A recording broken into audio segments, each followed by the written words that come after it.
Can you say $17,000 per flight hour? Well, that's what it costs to take a military jet to places like Venezuela, like India, like out of this country.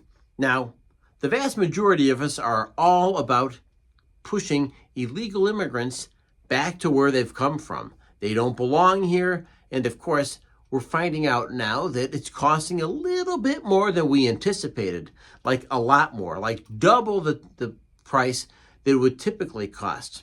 According to the records, check this out. A standard U.S. immigration flight costs $8,500 per hour, per clock hour, per flight hour, while the plane's up in the air. Well, check this out. When the military is sending these people out, it's costing over $17,000 per hour. And I might be on the low range of the expectations. So we're taking a close look at this campaign, the Hearts and Mind campaign. Congratulations, you found the illegal immigrants. But goodness sakes, now we're paying a whole heck of a lot of money to take those people back to their country.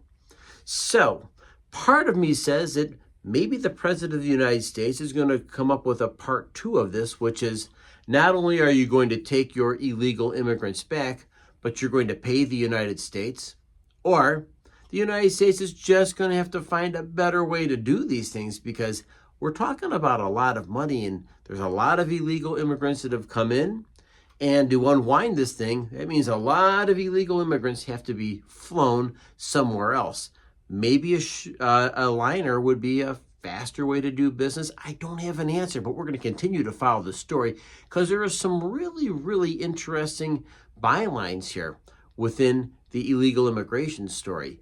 ICE doing their job, the military doing their job, sending people out, but now they'll start adding up what are the costs, and maybe there's an efficient way to do this. We'll check that story out and we'll continue to follow it for you. Here's how both Canada and Mexico screwed up all these tariff deals. Now, we know there's been a tariff slapped on a few countries, but let's talk about China some other time. We'll talk about Canada and we'll talk about Mexico right now. So there's been feverish phone calls to the President of the United States. Canada, they didn't quite offer up what Trump was looking for, but it appears as though Mexico has gone above and beyond to try to, get themselves out of the tariff talks. So the president has bumped back the date with Mexico for 1 more month. And it's not just Mexico, but it's Mexican automakers who make car parts for the United States. And I think I've seen the same thing happen in Canada for U.S. auto companies that are making parts in Canada to beat the tariffs. But there's much more to the story. The other part to the story is, we are a wonderful trading partner for Mexico, and we're a wonderful trading partner for Canada. So if Canada and Mexico are going to treat the United States with a ton of respect, then there should be an expectation that, Canada and Mexico don't want illegal drugs coming into the United States. They don't want illegal immigrants coming into the United States. And they really don't want unfair trade practices happening to the United States. Mexico in particular, I would call them out because remember, last year, there were these complete masses of people coming in. Yes, we're talking about a march of all these illegal immigrants right up to the U.S. border. And Mexico, if you really respected the United States, wouldn't you have done something, somewhere, anything to stop that train of immigrants coming to the United States? That would have been a for sure, you would have stopped it. So now, I think the president has your attention. We expect better cooperation now. We expect better cooperation in the future. And under no circumstances do we want to see these caravans coming to the United States anymore. It is outrageous. And if you have thoughts, make them below in comments. In other news, can you believe it? Elon Musk is on to his next agency. He's talking about the United States Postal Service and Amtrak.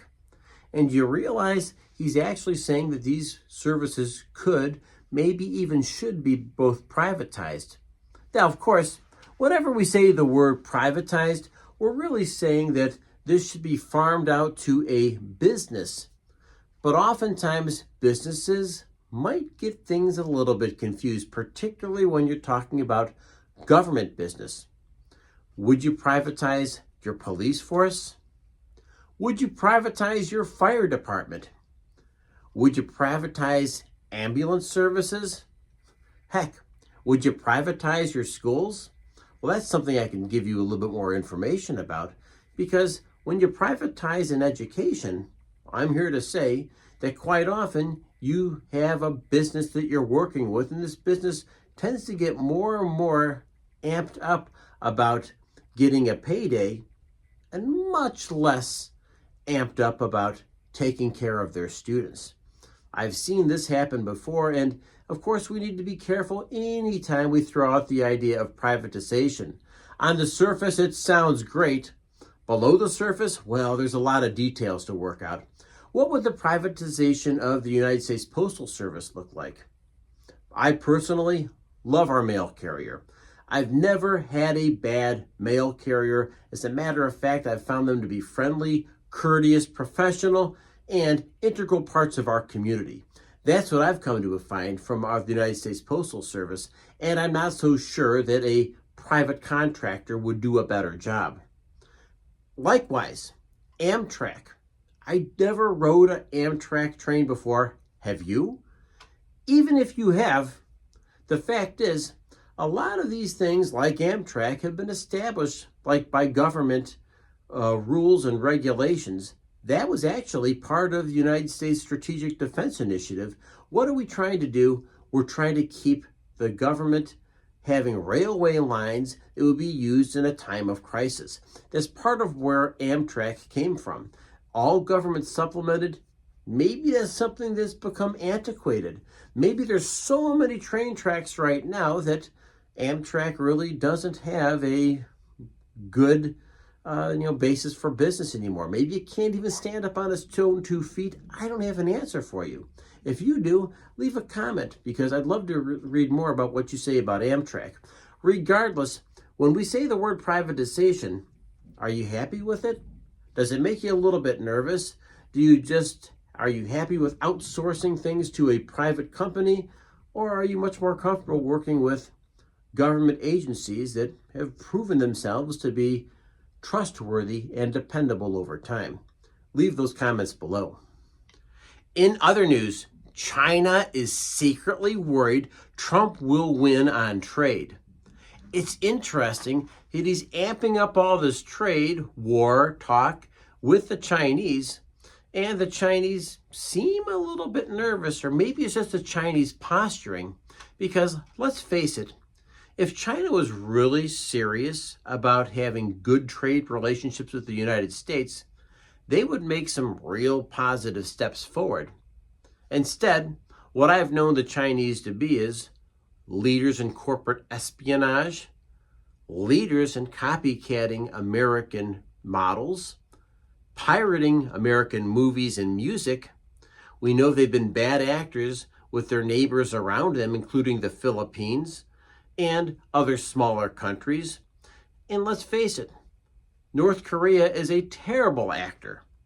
They are oftentimes the equivalent of China's bulldog that has been sigged on other countries. And then, of course, China yourself, you've done a lot of things, including intimidating the Philippines of all countries. So not just one step alone, China. You've done a lot to create some trouble for yourself.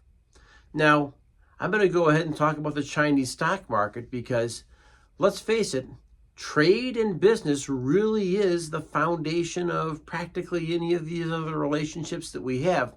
We want to do good to the Chinese people. The government, they need to straighten out a little bit. We know that they can do better, and we know we can have better trade relations with China. And I'm glad that President Trump is actually standing up to the Chinese, because let's face it, enough is enough. But let's check out this new development with Alibaba. It's worth following. While the Chinese government is a little bit worried about becoming the pariah of the entire planet because of what they've been doing with trade and with a lot of backhanded manipulation. You know, they see themselves as maybe the new Soviet Union in a modern day Cold War. Of course, we know the old Soviet Union got themselves into quite a bit of trouble. Communism on one side, capitalism on the other. And of course, the inevitable happened and communism failed because capitalism is a superior system, not a perfect system. But we also know that, let's face it, China right now heavily subsidizes so many different industries inside of their country, unfairly dumping steel and all types of other electronics. And the fact is, they copycat and they've done all these other things here that have caused a lot of tension with our country. So just be mindful. China has put themselves in a bad situation, and the best way to get themselves out of a bad situation is make fair trade deals, and I'm glad that's what President Trump is really demanding out of the Chinese. But let's go ahead and follow the Alibaba story. Alibaba has now developed their own AI system. What's good about the AI system? It's rivaling, well, what they came up with earlier, which is Chinese version called DeepSeek AI.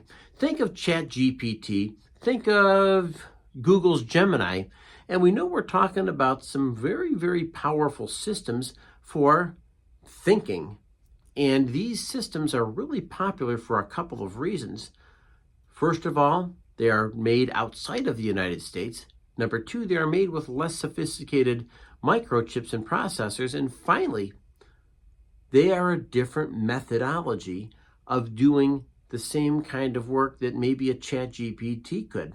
Now, of course, we know a part of this is propaganda. I'm sure it's Chinese propaganda. But the idea is the Chinese are trying to demonstrate that they don't necessarily need all the Western technology. Alibaba shares jumped today on the Hong Kong exchange by about 8%. New York listed about 3%. Still not too shabby, but it's a story that's worth following. Hey, it's Brian at 360 Politics. Thanks for joining us. I appreciate you listening, and hit that like button, hit the subscribe so I can continue to deliver my stories to you right to your inbox on a daily basis. The next story you're going to watch, there's going to be some additional information about how Appalachia has changed or not changed since the first Trump term, and the hope and aspirations Appalachia has now in the year 2025. And Lord willing, it'll be a story about rejuvenation, renovation, and helping people lift themselves from poverty to a peaceful prosperity that the good Lord has offered and provided for them all when the country in the United States. Take care.